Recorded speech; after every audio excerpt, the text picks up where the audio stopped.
Il mercato immobiliare e la guerra dei numeri.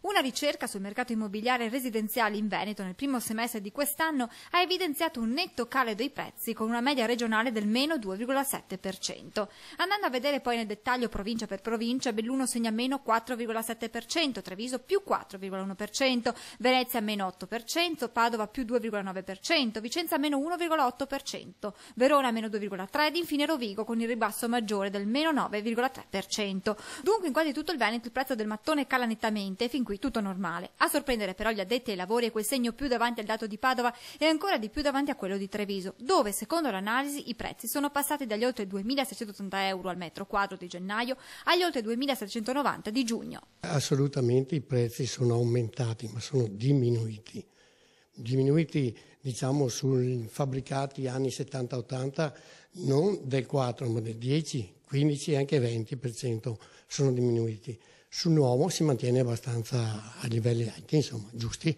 La mancanza di liquidità e le difficoltà ad ottenere prestiti fanno sì che molti immobili restino invenduti. Secondo l'analisi a Treviso il 12% delle case è ancora in vendita, dato in questo caso che rispecchia la realtà dei fatti. Ci sono tanti cartelli, non solo il 12 ma anche il 15% sono invendute purtroppo. È sparito il medio, abbiamo il basso e abbiamo il alto. Alto è poco, il basso si fa fatica a trovare perché hanno prezzi veramente bassi, hanno disponibilità poche. Di fronte a questo scenario la speranza è che il mercato immobiliare riprenda vigore entro poco tempo. Vinceremo qualcosa l'anno prossimo, qualcosa riprenderà.